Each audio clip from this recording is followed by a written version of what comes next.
Hello, good morning, नमस्कार दोस्तों। आशा करता हूं आप लोग कुशल मंगल होंगे। तो आइए 6 जुलाई की करंट अफेयर्स को फटाफट देख लेते हैं। 10 मोस्ट इंपोर्टेंट क्वेश्चन आज के कौन से हैं। तो पहला प्रश्न है, भारतीय ओलंपिक टीम का प्रधान प्रायोजक कौन बना है। मतलब प्रिंसिपल स्पॉन्सर की बात हो रही है इंडियन ओलंपिक्स टीम की।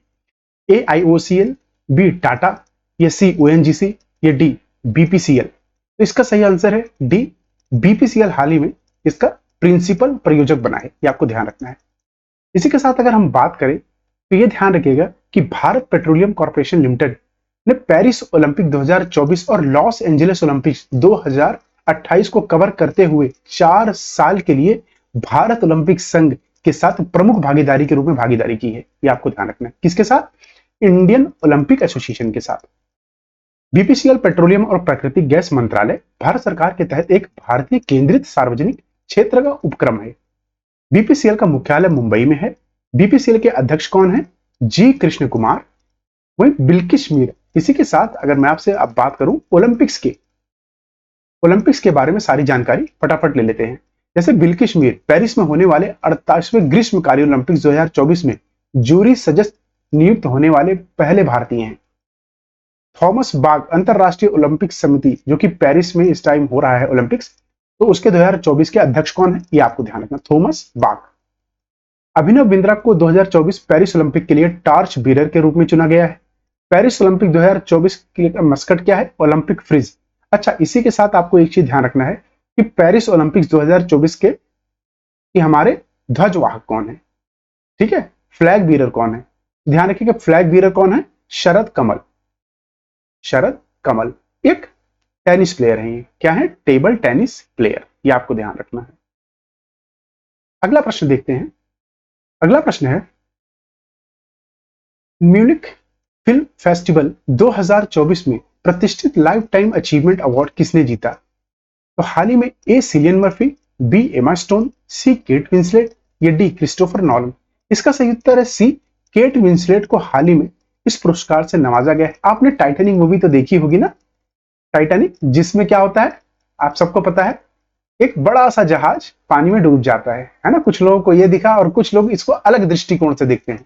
तो सबसे बड़ा जो महत्व होता है दृष्टिकोण का होता है कि आप किसी भी चीज को किस दृष्टिकोण से देखते हैं। आइए इससे जुड़े हुए सारे पहलुओं को देख लेते हैं। अगर हम बात करें तो इनका पूरा नाम है केट एलिजाबेथ विंसलेट, जो कि यूके की अभिनेत्री हैं। अगर बात करें कि मोस्ट इंपॉर्टेंट अवार्ड्स की जो कि फिल्म की जगत से जुड़े हुए हैं इस साल के, उसको देख लेते हैं फटाफट 2024 और 23 की। ठीक है, मोस्ट इंपॉर्टेंट जो हाल ही में दिए गए हैं। तो सबसे पहले बात करते हैं ऑस्कर की। इस साल का ऑस्कर किसको दिया गया है? तो ध्यान रखिए, बेस्ट एक्टर दिया गया सिलियन मर्फी। किस मूवी के लिए? ओपनहाइमर। ठीक है, और बेस्ट एक्ट्रेस का अवार्ड दिया गया है एमा स्टोन को पुअर थिंग्स के लिए। Best supporting actor Robert Downey junior Oppenheimer में, ये आपको ध्यान रखना है, इन्होंने एक्टिंग की थी supporting actor. Best supporting actress तो डाविन जॉय रैंडॉल्फ को मिला है द हॉल्डवर्स के लिए, ये आपको ध्यान रखना है। वही बेस्ट डायरेक्टर का अवार्ड किसको मिला है? Christopher Nolan. इन्होंने ही ये ओपनहाइमर पिक्चर बनाई है, जो किस पे आधारित है? ये आपको याद होगा कि दूसरे विश्व युद्ध में जो नागासाकी और हिरोशिमा पे जो एटम बम गिराया गया था ना, एटम बम, उसी को इन्होंने डिस्कवरी की थी। किसने? ओपनहाइमर। इन्हीं के नाम पे पिक्चर बनी है, जिसको डायरेक्टर नोलन क्रिस्टोफर नोलन है। वही बेस्ट ओरिजिनल स्क्रीन प्ले को मिला है जस्टिन ट्राइट को और आर्थर हार्वे को एनाटॉमी ऑफ द फॉल के लिए, ये आपको ध्यान रखना है। उसी के साथ 66th एनुअल ग्रैमी अवार्ड्स का देख लेते हैं विनर। तो रिकॉर्ड ऑफ द ईयर किसको मिला है? फ्लावर्स को। इसकी गायिका कौन है? Miley Cyrus. Album of the year किसको मिला है? मिडनाइट्स को। गायिका कौन है? टेलर स्विफ्ट, ये आपको ध्यान रखना है। सॉन्ग ऑफ द ईयर किसका है? What was I made for. Best global music award किसको मिला है? शंकर महादेवन को। ये बहुत इंपॉर्टेंट है, इसको ध्यान रखिएगा कि जब भी बात होती है ग्रैमी अवार्ड्स की। ठीक है, ग्रैमी अवार्ड्स म्यूजिक में दिया जाता है, ये भी आपको ध्यान रखना है। वही बेस्ट ग्लोबल म्यूजिक आपको बता ही दिया है। और जाकिर हुसैन को भी मिला है शक्ति बैंड के लिए। ठीक है, और first to win Grammy awards किसने जीता था? पंडित कवि शंकर ने, ये आपको ध्यान है, Pandit Ravishankar. First Indian woman किसने जीता? तन्वी शाह, ये आपको ध्यान रखना है। वही गोल्डन ग्लोब अवार्ड अगर बात करें 2024 की, ये 81वां एडिशन था इसका। और बेस्ट एक्टर किसने जीता था? तो इसमें पॉल गियामाटी को मिला था। बेस्ट फिल्म किसको मिली थी? Poor things. ठीक है, ये वही पुअर थिंग्स मूवी है जिसके लिए बेस्ट एक्ट्रेस का अवार्ड मिला था एमा स्टोन को। और बेस्ट एक्टर किसको, ड्रामा सिलियन मर्फी। ठीक है, इसी गोल्डन ग्लोब का ध्यान रखना है। कौन सी movie, Oppenheimer. Best director Christopher Nolan, Oppenheimer, ये आपको ध्यान रखना है। आइए अगला प्रश्न देखते हैं। अगला प्रश्न है, हाल ही में किसे पंजाब और हरियाणा के उच्च न्याय के मुख्य न्यायाधीश के रूप में नियुक्त किया गया है? जस्टिस मनमोहन, बी शील नागू, सी दलबीर भंडारी, या डी आर वेंकटरमणी। तो ध्यान रखिए इसका सही उत्तर है बी शील नागू को हाल ही में इस पद पे नवाजा गया है। तो ध्यान रखिएगा, इससे पहले ये मध्य प्रदेश हाईकोर्ट में जज थे, ये आपको ध्यान रखना है। हाल ही में इनको चीफ जस्टिस बनाया गया है। कहां का चीफ जस्टिस, पंजाब और हरियाणा हाईकोर्ट। पंजाब और हरियाणा हाईकोर्ट का अगर मैं कहूं आपसे कि इनका कहां पर है हाईकोर्ट, तो कहेंगे चंडीगढ़। ठीक है, ज्वाइंट है चंडीगढ़, ये आपको ध्यान रखना है। मगर अगर दलबीर भंडारी की, तो ये कौन है, इंटरनेशनल कोर्ट ऑफ जस्टिस में इंडिया का प्रतिनिधित्व करते हैं। आर वेंकटरमणी कौन है, अटॉर्नी जनरल ऑफ इंडिया। कौन है, attorney general of India. Article कौन सा है इसका, 76। अच्छा, हाई कोर्ट का आर्टिकल कौन सा है, मुझे जो कमेंट बॉक्स में बताएगा मजा आ जाएगा, बहुत मजा आ जाएगा। हाई कोर्ट का आर्टिकल बताइए कि हाई कोर्ट की एस्टेब्लिशमेंट किससे होती है। 200 आर्टिकल में ही, इतना ध्यान रखिए, 211 से लेके 215 तक, इसमें से आपको ऑप्शन देना है एग्जैक्ट। ठीक है, आइए इससे जुड़े सारे पहलुओं को देख लेते हैं हाई कोर्ट के। तो भारत में कितने उच्च न्यायालय हैं, 25, ये आपको ध्यान रखना है। भारत का पहला उच्च न्यायालय कौन सा है, कलकत्ता, 1862 में। अच्छा, आप मुझे कमेंट बॉक्स में बताइए, आपके लिए क्वेश्चन है, कमेंट करिए कि अभी हाल ही में सबसे न्यूएस्ट कौन सा है, न्यूएस्ट हाई कोर्ट कौन सा है। साथ में किस उच्च न्यायालय में भारत में सबसे अधिक न्यायपीठ हैं, तो गुवाहाटी में। यह ध्यान रखो, गुवाहाटी हाई कोर्ट सबसे ज्यादा न्यायपीठ है, जो बेंच बनती है ना वो। उच्च न्यायालय के अधिकार क्षेत्र का विस्तार कौन कर सकता है, पार्लियामेंट करता है, यह ध्यान रखना है। उच्च न्यायालय के न्यायाधीश की नियुक्ति कौन करता है, तो भारत के मुख्य न्यायाधीश और संबंधित राज्य के राज्यपाल की पुष्टि के साथ राष्ट्रपति की पुष्टि भी इसमें ली जाती है, राष्ट्रपति के द्वारा किया जाता है, यह आपको ध्यान रखना। अगर कोई के रेजिग्नेशन किसको देते हैं, तो राष्ट्रपति को ही देते हैं। 62 साल तक ये अपने पद पे बने रहते हैं, ध्यान रखिएगा। वहीं 226 आर्टिकल किससे है, ये रिट है। कितने प्रकार की रिट होती हैं, ये मुझे कमेंट बॉक्स में आप बताइए। कमेंट, आपके लिए ऑप्शन दे ही देता हूं, 5 या 6, इनमें से आपको चूज करना है, 5 या 6, कितने प्रकार की रिट्स होती हैं। जितना ज्यादा आप कमेंट करेंगे, मैं सच बता रहा हूं, उतना ज्यादा आपको मेमोराइज होगी चीजें। अगला प्रश्न देखते हैं। अगला प्रश्न है, हेमंत सोरेन हाल ही में किस राज्य के मुख्यमंत्री बने हैं? ए झारखंड, बी आंध्र प्रदेश, सी उड़ीसा, या डी मिजोरम। इसका सही उत्तर है ए झारखंड। इससे पहले कौन था यहां का, चंपई सोरेन। आपको मैं रिवाइज करवा दूंगा सारे हाल ही फिलहाल में जितने भी चीफ मिनिस्टर्स बने हैं जिस स्टेट के, बार बार आपको रिवाइज कराता हूं, कराता रहूंगा जब तक आपको याद नहीं हो जाता। तो आपको ध्यान रखना है, हाल ही फिलहाल में छत्तीसगढ़ के कौन बने हैं चीफ मिनिस्टर, विष्णुदेव साय, ये आपको ध्यान रखना है। मिजोरम के कौन बने हैं, लालहुआ तोमा। तेलंगाना के कौन बने हैं, रेवंत रेड्डी। हरियाणा के कौन बने हैं, नायब सैनी। झारखंड के चंपई सोरेन। अब इनको हटा के कौन बन गया है, अभी मैंने आपको बताया ना, हेमंत सोरेन। राजस्थान के कौन बने हैं, भजन लाल शर्मा। सिक्किम के कौन बने हैं, प्रेम सिंह तमंग। उड़ीसा के कौन बने हैं, मोहन चरण मांझी। आंध्र प्रदेश के कौन बने हैं, चंद्रबाबू नायडू। मध्य प्रदेश के कौन बने हैं, मोहन यादव। ये आपको ध्यान रखना। आइए अगला प्रश्न देखते हैं। भारत के किस राज्य में एशियन डेवलपमेंट बैंक 400 मेगावाट सौर ऊर्जा संयंत्र का निर्माण करेगा? बहुत ही इंपॉर्टेंट क्वेश्चन है, इसको मार्क कर लीजिएगा। ए हरियाणा, बी राजस्थान, सी गुजरात, या डी मध्य प्रदेश। इसका सही उत्तर है सी गुजरात। हाल ही में गुजरात में एशियन डेवलपमेंट बैंक ने यह कहा है कि हम यहां पर 400 मेगावाट सौर ऊर्जा का यंत्र लगाएंगे, जो कि टोटली पूरा फोटोवोल्टिक सेल्स, आपको पता है ना, इसी से ही जो सौर ऊर्जा होती है वो कन्वर्ट होती है इलेक्ट्रिक एनर्जी में। ये आपको ध्यान रखना है, ठीक है। ये उपकरण होता है, ऐसे ऐसे सेल्स लगे होते हैं आपके इस बक्से पे, ये फोटोवोल्टिक सेल्स बोलते हैं इनको। इसी के साथ ये ध्यान रखिएगा, आपको जो मोस्ट इंपॉर्टेंट पॉइंट्स हैं इसके, कि एडीबी गुजरात के सुरेंद्र नगर में 400 मेगावाट और फोटोवोल्टिक बिजली संयंत्र का निर्माण करेगा। यहां के मुख्यमंत्री कौन है, भूपेंद्र भाई पटेल। गवर्नर है आचार्य देवव्रत। राजधानी यहां की गांधीनगर है। वही बात करें एशियन डेवलपमेंट बैंक की, तो इसकी स्थापना 1966 में हुई थी। मुख्यालय है इसका मनीला, फिलीपींस की राजधानी है, जो कि सदस्य इसमें 68 देश हैं। इसका प्राथमिक मिशन क्या है, इसका मिशन है एशिया प्रशांत देश में देशों के बीच आर्थिक विकास और सहयोग को बढ़ावा देना। यह आपको ध्यान रखना है। देखिए, दोनों लैंग्वेजेस में है इंग्लिश, हिंदी, आपको जो पसंद हो उसमें आप पढ़ सकते हैं। ठीक है, हेडक्वार्टर कहां है? Manila, Philippines. मेंबर्स कितने? 68 कंट्रीज। इसका प्राइम मिशन क्या है? तो foster economic growth and cooperation among the countries in the Asia Pacific, ये आपको ध्यान रखना है। इसी के साथ अगला प्रश्न देखते हैं। अगला प्रश्न है, हाल ही में सांघाई सहयोग संगठन एससीओ जिसको बोलते हैं ना, सांघाई कॉर्पोरेशन ऑर्गेनाइजेशन के राष्ट्र अध्यक्षों की परिषद की 24वीं बैठक कहां आयोजित की गई थी? बहुत ही इंपॉर्टेंट है। ए नई दिल्ली, बी अस्टाना, सी अशगाबाद या डी शंघाई। इसका सही उत्तर है बी अस्टाना। अगर बात कहूं अस्टाना किसकी कैपिटल है, तो कजाकिस्तान की। किसकी है? कजाकिस्तान की।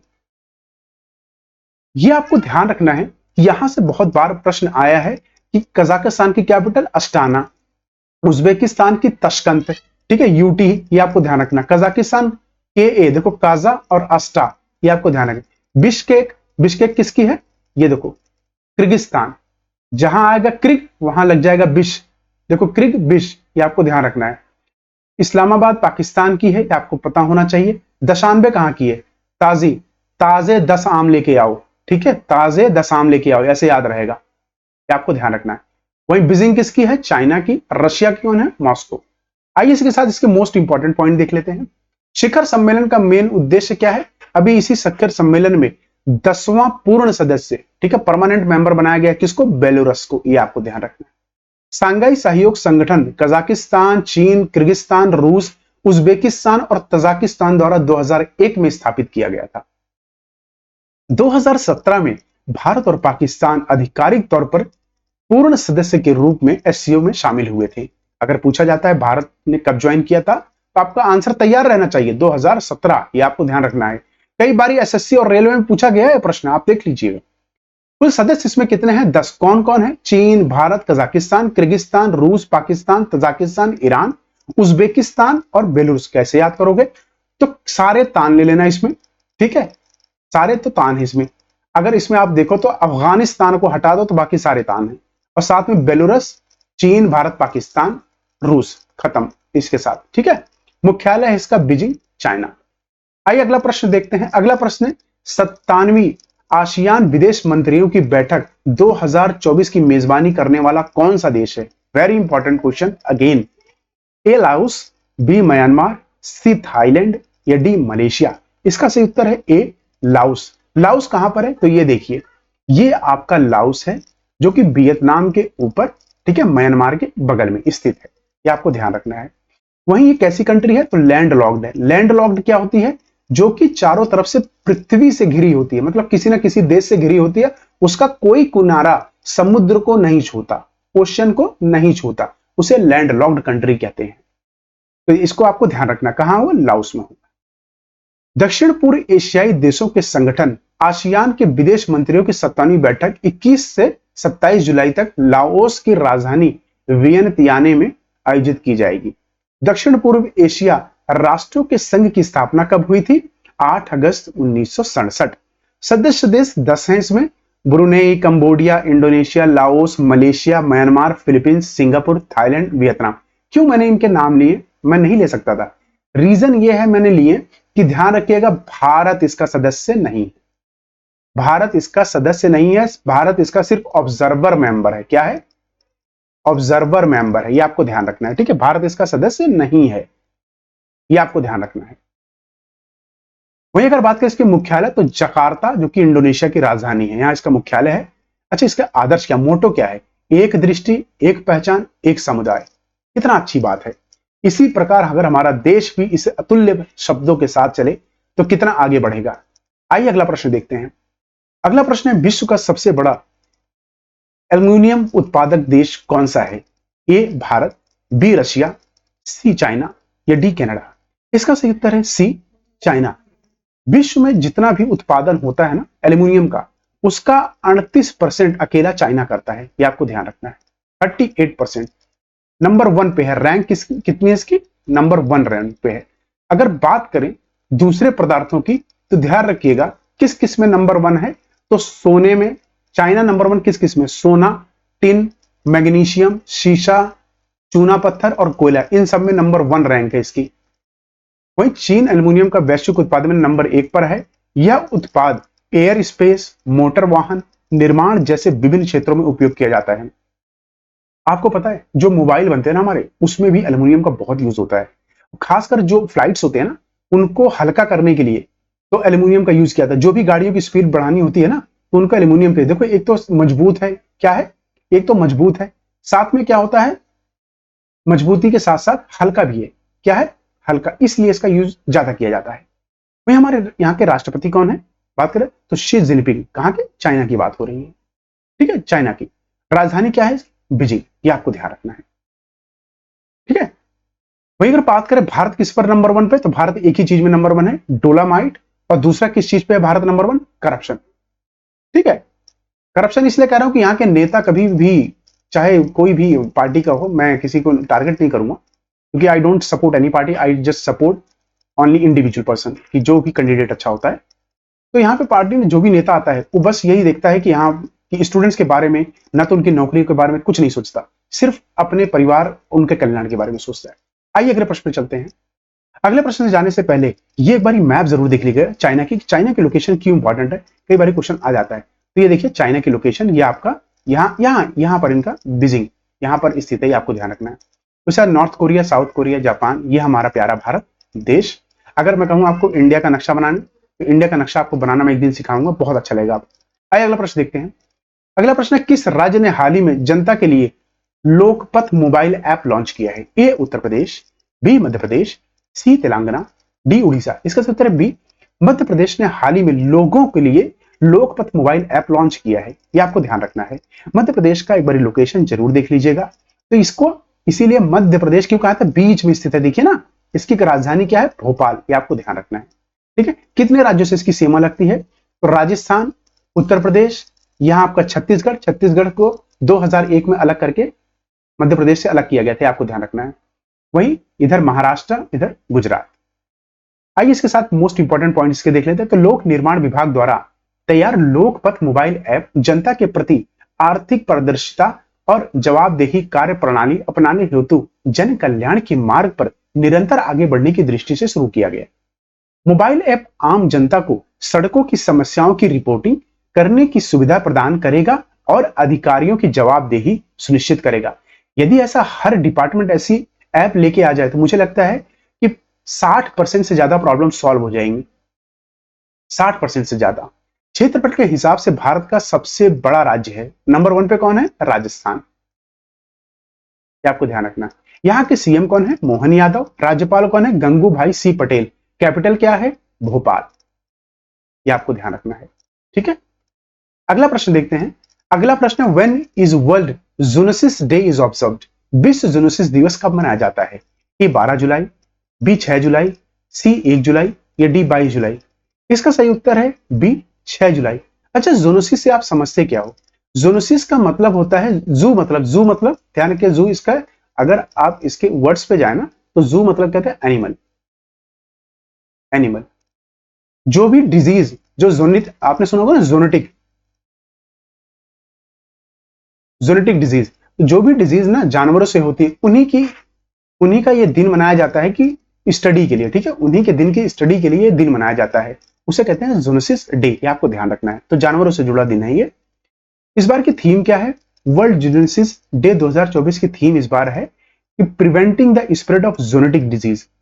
जोनेटिक डिजीज को ना, जानवरों से जो फैलने वाली बीमारियां हैं, उनको कहीं ना कहीं रोकना, ठीक है। आइए इसी के साथ जुलाई के मोस्ट इंपॉर्टेंट सारे डेज रिवाइज कर लेते हैं, इसके बाद फटाफट सेशन एंड करते हैं। तो 1 जुलाई को हम नेशनल डॉक्टर्स डे मनाते हैं, 2 जुलाई को हम वर्ल्ड यूएफओ डे मनाते हैं, 4 जुलाई को हम यूएसए इंडिपेंडेंस डे मनाते हैं, 6 जुलाई को वर्ल्ड जूनोसिस डे मनाते हैं, 7 जुलाई को इस्लामिक न्यू ईयर, कल भाई नया साल मनता है किसका, इस्लाम का, ये ध्यान रखिएगा। 10 जुलाई को ग्लोबल एनर्जी इंडिपेंडेंस डे मनाते हैं, 11 जुलाई को वर्ल्ड पॉपुलेशन डे मनाते हैं। इस टाइम वर्ल्ड की पॉपुलेशन कितनी है, मोर देन 8 बिलियन, ये आपको ध्यान रखना है, ठीक है, मोर देन 8 बिलियन। वहीं 12 जुलाई को नेशनल सिंप्लिसिटी डे मनाते हैं, 14 जुलाई को बेस्टिल डे और फ्रेंच नेशनल डे मनाते हैं, 15 जुलाई को वर्ल्ड यूथ स्किल डे, 17 जुलाई को world day for international justice, 18 जुलाई को इंटरनेशनल नेल्सन मंडेला डे, 20 जुलाई को इंटरनेशनल चेस डे, 22 जुलाई को नेशनल फ्लैग डे, राष्ट्रीय फ्लैग डे, ध्यान रखना, राष्ट्रीय ध्वज दिवस, 24 जुलाई को नेशनल थर्मल इंजीनियरिंग डे, 26 जुलाई को कारगिल विजय दिवस, 28 जुलाई को वर्ल्ड हेपेटाइटिस डे, 29 जुलाई को इंटरनेशनल टाइगर डे। इसी के साथ यह संस्करण पूरा हुआ। आप सभी का तहे दिल से बहुत बहुत शुक्रिया जिसने पूरा यह वीडियो देखा, और उन सबका भी जिन्होंने अधूरा देखा। रीजन क्या, कुछ ना कुछ तो सीख के गए। और हाँ, आप सबसे मैं रिक्वेस्ट करना चाहूंगा, जिन लोगों ने चैनल को अभी सब्सक्राइब नहीं किया, प्लीज सब्सक्राइब करिए, ताकि आप भविष्य की सारी वीडियोस को टाइम पे पा सकें और करंट से आप अपडेट रहिए। चलिए कल फिर मिलते हैं, तब तक के लिए अपना ख्याल रखिएगा। जय हिंद, जय भारत।